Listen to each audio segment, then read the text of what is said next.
me now? Can you hear me now? Am I on? Hey, Chad's here. All right, John chapter 8. If you got your Bibles, go ahead and turn there. We're going to be there in just a few minutes. Hey, look at the person beside of you and say, hey, I like your shirt. Look at the person on the other side of you. If you don't have anybody beside of you, you can look at the same person again and say, hey, I got something else to say. Don't say that to that person. Ainsley, what are you doing? Wait for the instructions, because you're supposed to look at Travis and say, Travis, you have two eyes. No, you have two eyes. Look at the person on the other side of you and give them an air high five. Ready, 1, 2, 3. Psh. All right, so John chapter 8, we're going to be getting there. Hey, quit fighting. That's enough of that. All right, so here's the thing. John chapter 8, we're going to be there in just a few minutes. I want you to think about this question, and then it's a super hard question, so you're going to have to use your thinker. All right? So here's the question I want you to yell out in just a second for everybody to hear and everybody to judge you. You ready? Here's the question. On a count of 3, I want you to name your favorite brand. Name your favorite brand. Okay? Everybody got, you know it yet? You know it yet? Name your favorite brand. Okay, here's the thing. I want you to yell it as loud as you can on 3. Ready? 1, 2, 3. Okay, that was inappropriate. So, all right, here's the thing.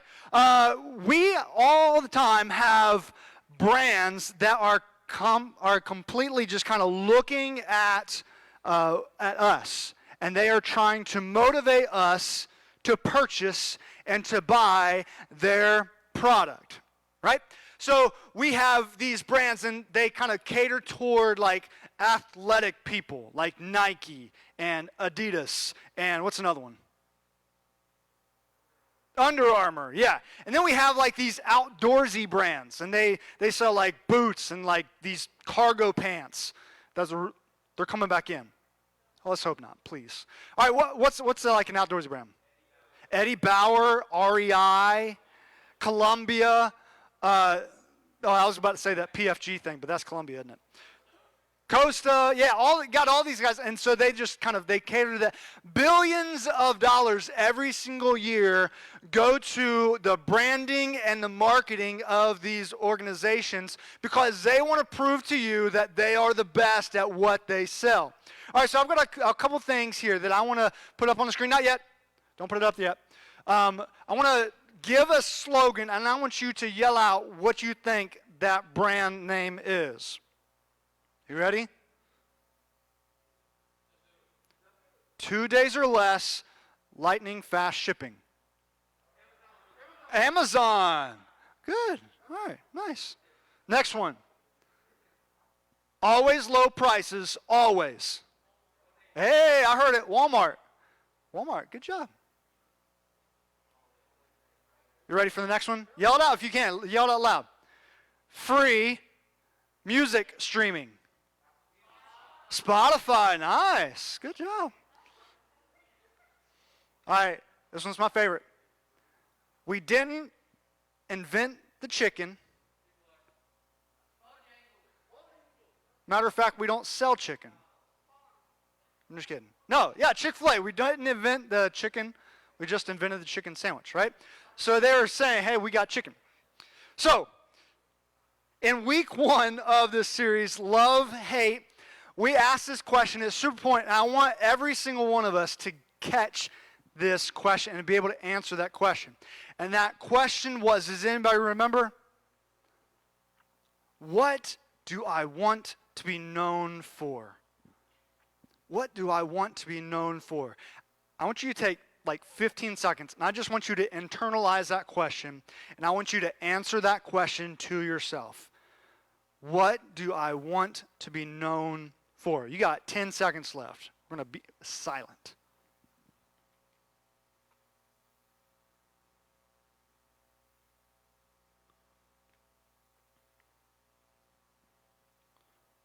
What do I want to be known for? We're going to ask a different question this week. And it kind of has to do with the brand. What brand are you putting out there? What brand, what recognition are you putting out there? We all have a reputation and a character. So this question this week is this. What am I known for?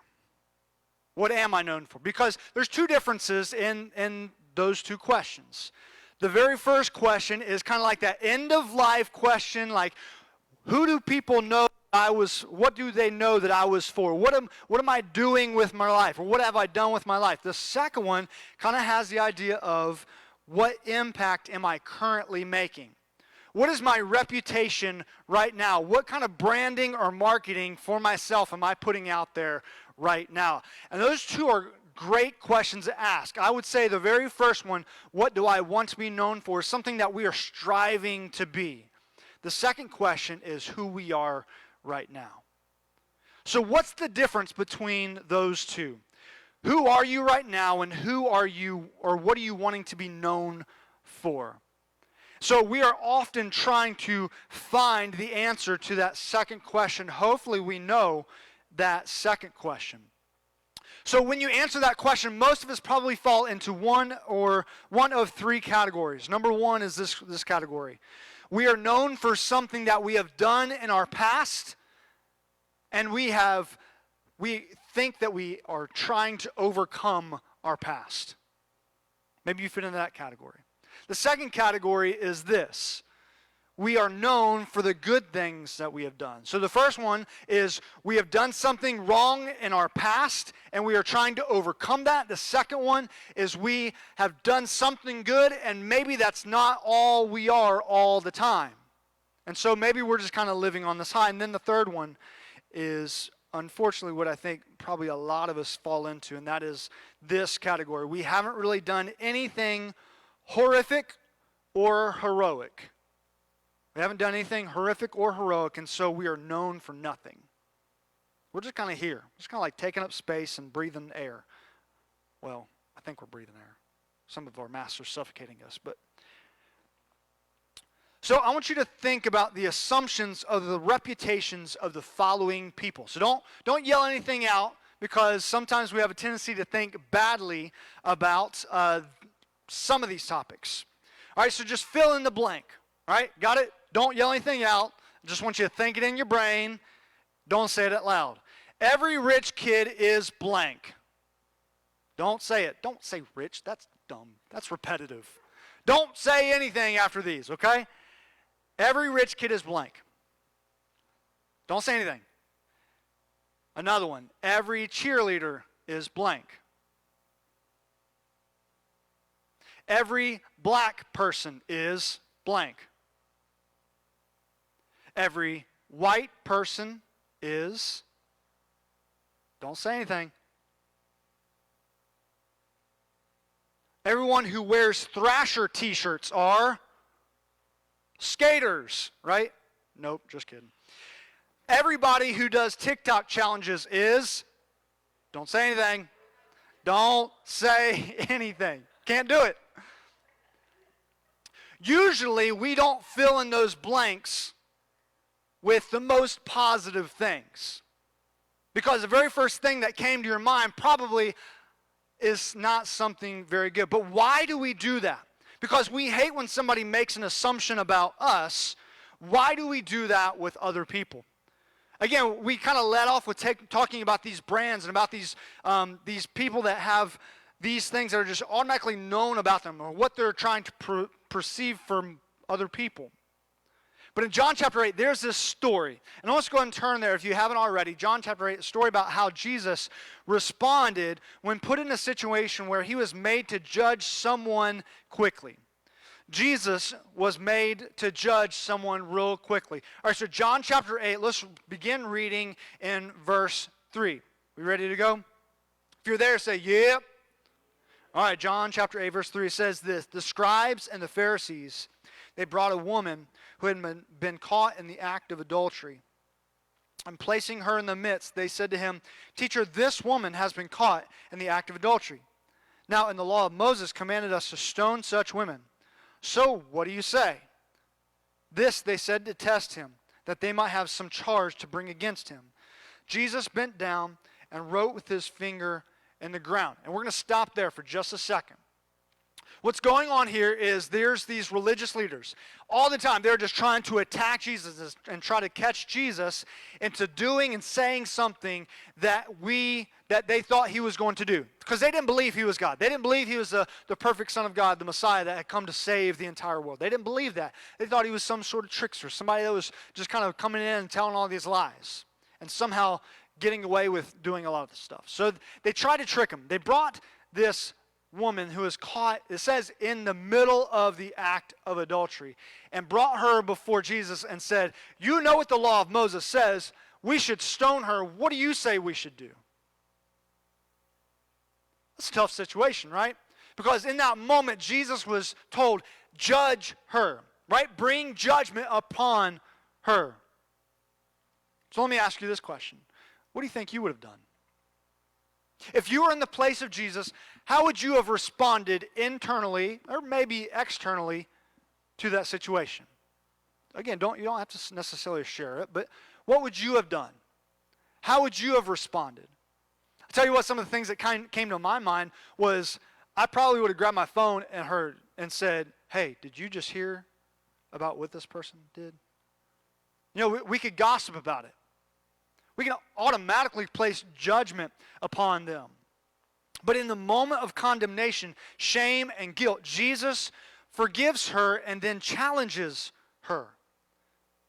Kind of a side note here. But in this time, there was this moment where this woman was brought before Jesus. It says that they caught her in the act of adultery. Side note. There was probably some sort of way that they tried to catch her. In other words, they probably made an appointment and this whole thing was planned. That's pretty evil, right?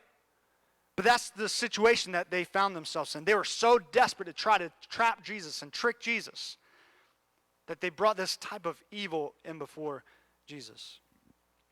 Have you ever been caught doing something that you weren't supposed to be doing? Anybody hands? My hand's up, right? We've all been there. I mean, it's okay. We've all been there. How did you feel? Guilty, embarrassed, sorry, humiliated, regretful, all the emotions, right? We've all done something. We've all done something that we know we weren't supposed to do. But we were caught, and in that moment, there was shame, and there was guilt, and there was regret, and there was sorrow, and all these emotions. So let me ask you, kind of on the heels of that, what was your punishment for it? Did you think it was too much? You think it was equal? It was good? Because that same type of judgment or that same type of humiliation and regret and maybe even anger was going through the mind of the woman that was brought right before Jesus. So how would Jesus respond? He could, number one, pick up a stone with them. Did Jesus have a right to do that? The law of Moses said that he could. Jesus literally could have picked up a stone and thrown it at her. Because that was the law in the day. That's how they handled things. He could have rightfully done that. And she would have deserved it. Or, number two, not acknowledge it and just simply let it go. Just kind of like turn and walk away. Right? But like we talked about 2 weeks ago, we talked about the dangers of not confronting sin, didn't we? When it really comes to loving other people, we talked about how we need to confront other people in sin. Not to tear them down, but to build them up, but to encourage them, but to encourage them to be a better person for the cause of Jesus. So watch what happens now. And back to verse 6, it says this. They said this to put him to the test, that they might have some charge to bring against him. And this is what Jesus does. Jesus bends down and picks up a rock. And it doesn't say that. It says it wrote with his finger on the ground. And as they continued to ask him, he stood up and said to them, "Let him who is without sin among you be the first to throw a stone at her." And once more he bent down and wrote on the ground. But when they heard it, they went away one by one, beginning with the older ones. And Jesus was left alone with the woman standing before him. Jesus stood up and said to her, "Woman, where are they? Has no one condemned you?" And she said, "No one, Lord." And Jesus said, "Neither do I condemn you. Go, and from now on sin no more." So Jesus had some options. And every single day, when we have people that come in front of us, we have an option. We can either pass judgment, or we can bring them to Jesus. So I want to ask you the question. What are you doing today that answers the question, what do you want to be known for? When it comes to hating other people, sometimes we love to hate on other people. But Scripture says that everyone has fallen short of God's glory. What that means, the best picture that I can say is that, has anybody played darts before? Right? So darts, everybody has the same amount of darts. Everybody's throwing at the same target, right? What's the goal of darts? Jesse, what's the goal of darts? Hit the bullseye. I mean, my goal is to hit the target. But the object of the game is hit the bullseye, right? Get the most points. Hit the bullseye. I have got 3 shots. I throw my 3 darts, and they go errant. They hit the ceiling, they hit the floor, and they hit barely off the target. Ainsley, I'm going to pick on you. Ainsley gets up. She's a lot better person than I am. She throws, and she misses the bullseye by like literally ½ inch every single time. Who hit the bullseye? Nobody. Jesus, thank you, Chris. Ruining my illustration. So here's the thing. Nobody's perfect. Some of us miss by a lot, and some of us miss by a ½ inch. We've all got the same opportunity. We all have the same target. Our goal is perfection. Not one of us has hit it, but Jesus, Chris, hits the bullseye, right? Every single time. He's perfect.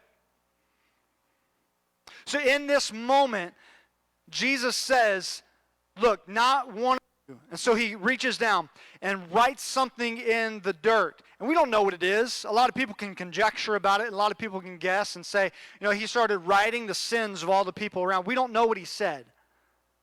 We don't know what he wrote. But Jesus bends down and takes time and writes something in the dirt.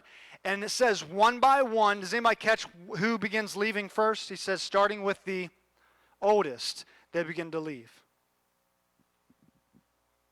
Maybe he started writing sins. I don't know. Individual sins. Joseph, the high priest, you, and then on down the line.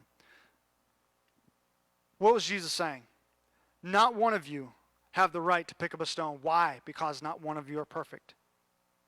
So when we look at other people, guys, I want us to get this. When we look at other people, why do we pass judgment?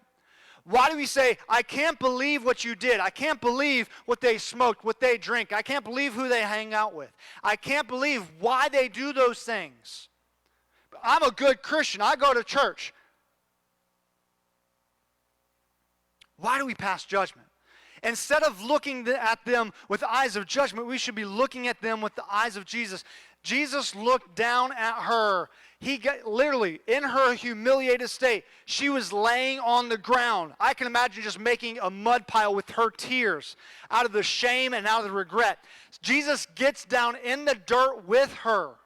You get that? We get that? Jesus got down in the dirt with her and began writing. I imagine he didn't start talking because you probably couldn't hear over Jesus or over the lady's tears.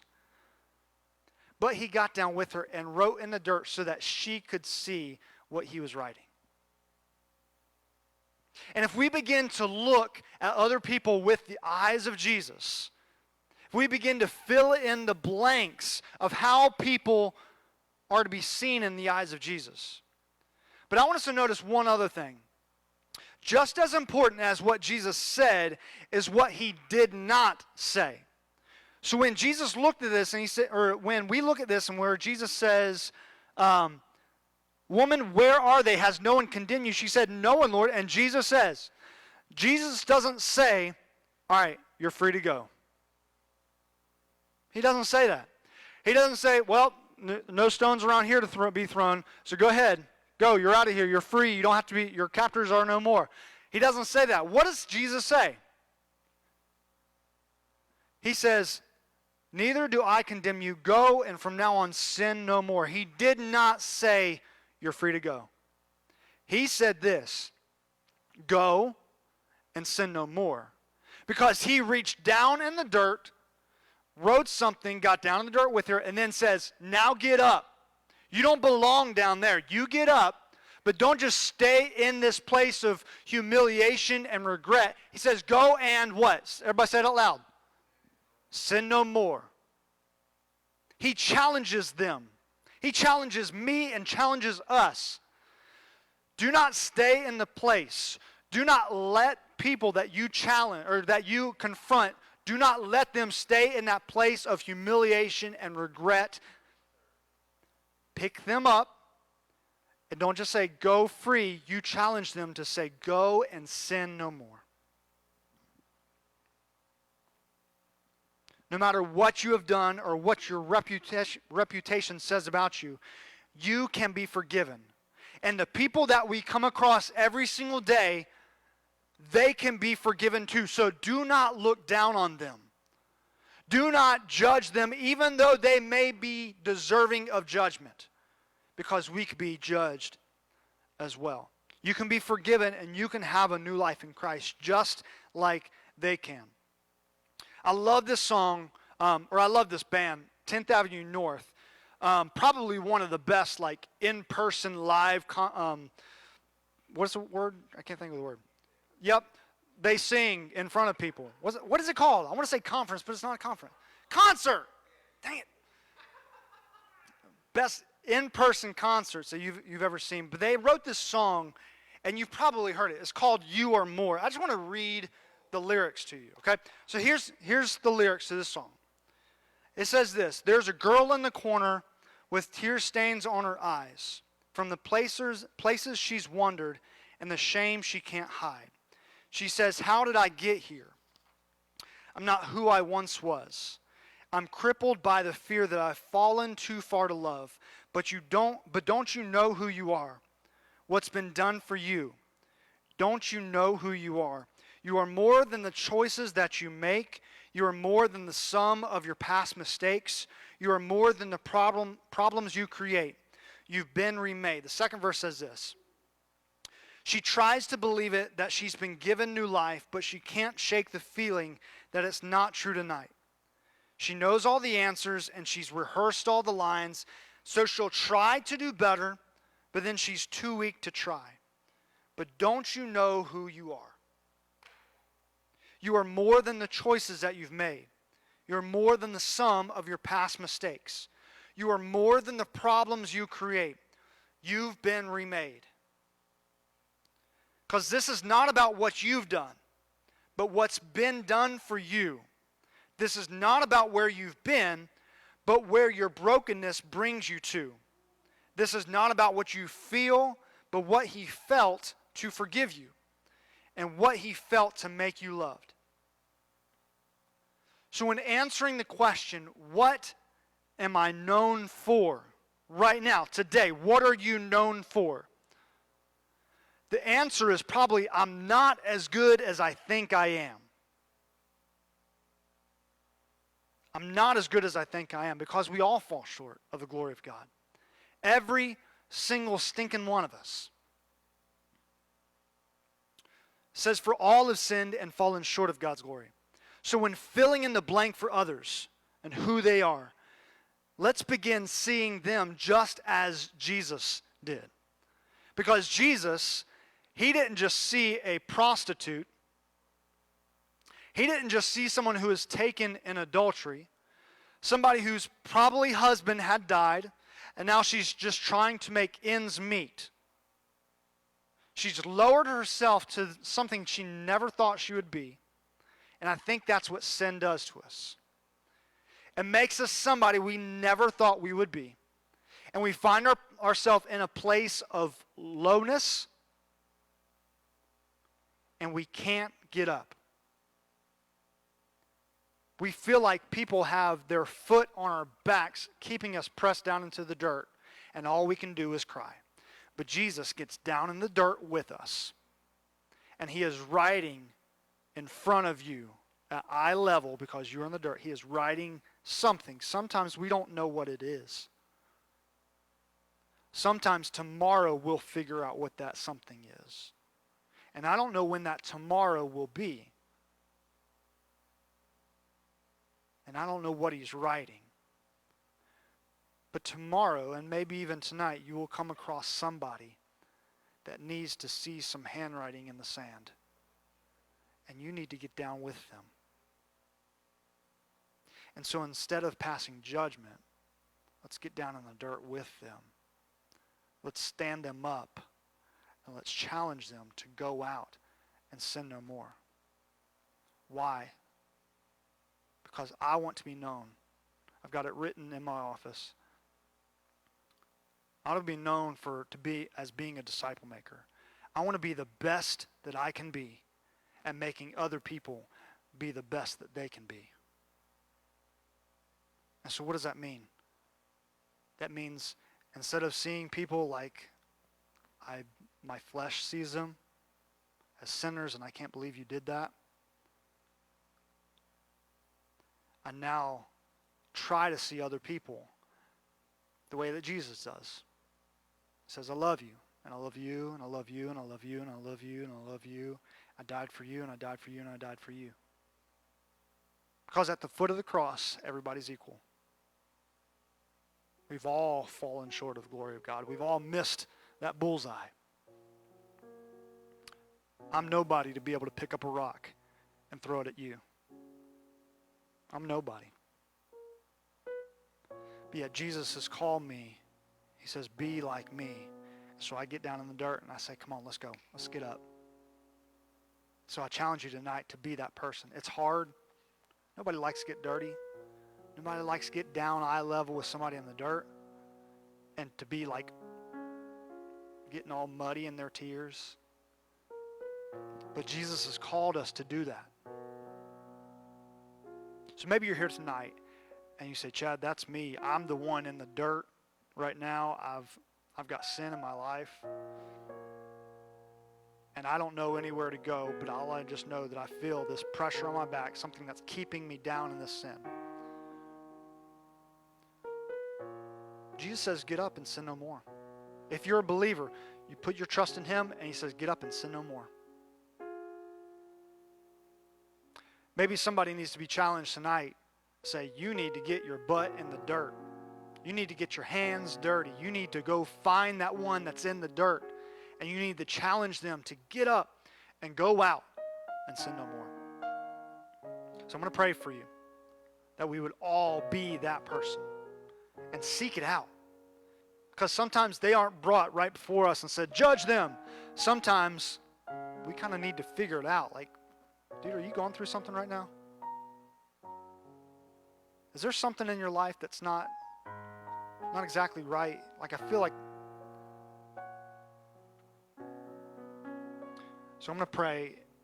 And if that's either one of those or you tonight, either one of those two, I'm right here. You can come talk to me after service. Mary is back there. You can go talk to her. Travis, be more than willing to talk to you as well. And just kind of lead you through, like, what's the steps? What's the process? And I know many of you guys have come to me specifically before and said, Chad, I know this, my friend, we're going through this something, and would you help me pray with them? I'd be glad to do that as well. Let me pray for us.